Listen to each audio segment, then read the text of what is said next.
ലോകങ്ങൾക്കൊക്കെ അള്ളാഹുവിന്റെ റസൂല് കരുണയാകണമെങ്കിൽ നബി ഉണ്ടാകുന്നതിന് മുൻപുള്ള ലോകങ്ങൾ, നബിയുടെ ശേഷം പടച്ചിട്ടുള്ള ലോകങ്ങൾ എല്ലാവർക്കും റസൂൽ റഹ്മത്താകണമെന്നുണ്ടെങ്കിൽ നബിയുടെ ശരീരത്തിന്റെ ആ ഒളിവിൽ നിന്നാകുന്നു ഈ ലോകങ്ങൾക്കൊക്കെയും ഉണ്മയുണ്ടായത്.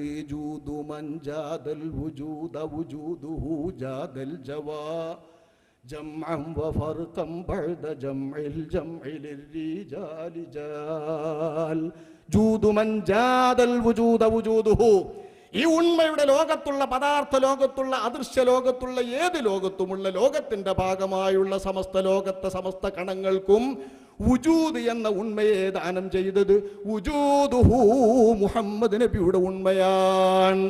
അള്ളാഹുവിന്റെ റസൂലില്ലെങ്കിൽ, അള്ളാഹുവിന്റെ റസൂലിന്റെ പ്രഭയില്ലെങ്കിൽ, വെളിച്ചമില്ലെങ്കിൽ, ഒളിവില്ലെങ്കിൽ ഈ വസ്തുക്കളെ ഒന്നും അല്ല പടക്കൂല. അതുകൊണ്ടാണ് ചില കല്ലുകൾ പ്രവാചകത്വം കിട്ടുന്നതിന് മുൻപ് യാ റസൂലല്ലാഹ് അസ്സലാമു അലൈക യാ റസൂലല്ലാഹ് എന്ന് പറഞ്ഞത്. സ്വഹീഹ് മുസ്ലിമിൽ കാണാം, ഇന്നി ലഅരിഫു ഹജറൻ സല്ലമ അലയ്യ ഖബ്ല നുബുവ്വ, നുബുവ്വത്തിന്റെ മുൻപ് എന്നോട് സലാം പറഞ്ഞ കല്ലുകളെ എനിക്കറിയാം. യാ റസൂലല്ലാഹ് എന്നും പറഞ്ഞ് കല്ലുകൾ സലാം പറഞ്ഞത്. ഉടുമ്പുകൾ നബിയോട് സംസാരിച്ചത് വഅതാകൽ ഔദു യബ്കി വതദല്ലൽ ബൈന യദൈക വസ്തജാറക യാ ഹബീബി